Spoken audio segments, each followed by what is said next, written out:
السلام عليكم، أهلا بيكم في قناة مهووس فن. رمضان من غير رامز جلال أكيد ما يبقاش زي ما تعودنا. كل سنة برنامج المقالب اللي بيقدمه الرامز جلال بيكون حديث السوشيال ميديا، بيتشاف ملايين المرات وبيتصدر الترند من أول يوم في رمضان. السنة دي ومع اقتراب رمضان 2026 الكل بيسأل يا ترى إيه الجديد اللي هيقدمه رامز؟ إيه الفكرة اللي هتصدم النجوم وتضحك الجمهور في نفس الوقت؟ لو رجعنا بالذاكرة للوراء هنلاقي إن رامز كل سنة بيغير مكان المقلب وطبيعته، مرة في الملاهي، مرة في الطيارة، مرة في البحر، ومرة وسط الصحراء. يعني دايما بيحاول يبدع في أماكن جديدة وأفكار غريبة.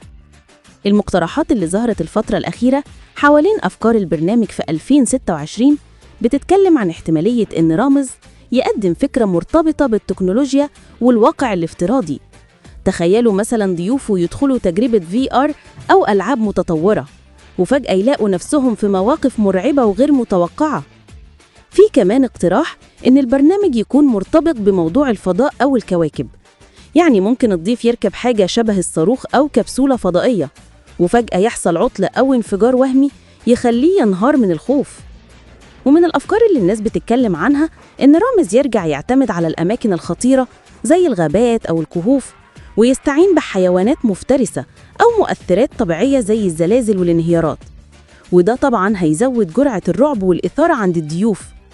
بس الأكيد إن أياً كانت الفكرة اللي هيقدمها هيكون في عنصر المفاجأة اللي رامز بيعرف يسيطر بيه على الجمهور. ومع شغفه بالمغامرة وحبه للمخاطرة مستحيل يعدي رمضان من غير ما يسيب بصمة قوية على الموسم.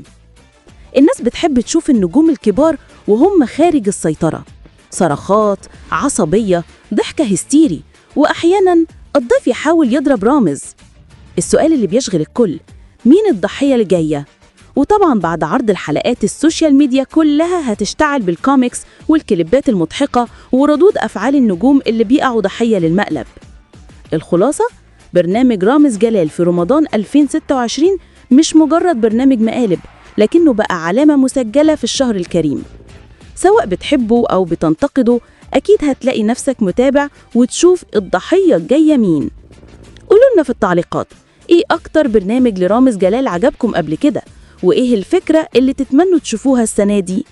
ولو عجبكم الفيديو ما تنسوش اللايك والاشتراك في القناة عشان يوصلكم كل جديد عن مسلسلات وبرامج رمضان 2026.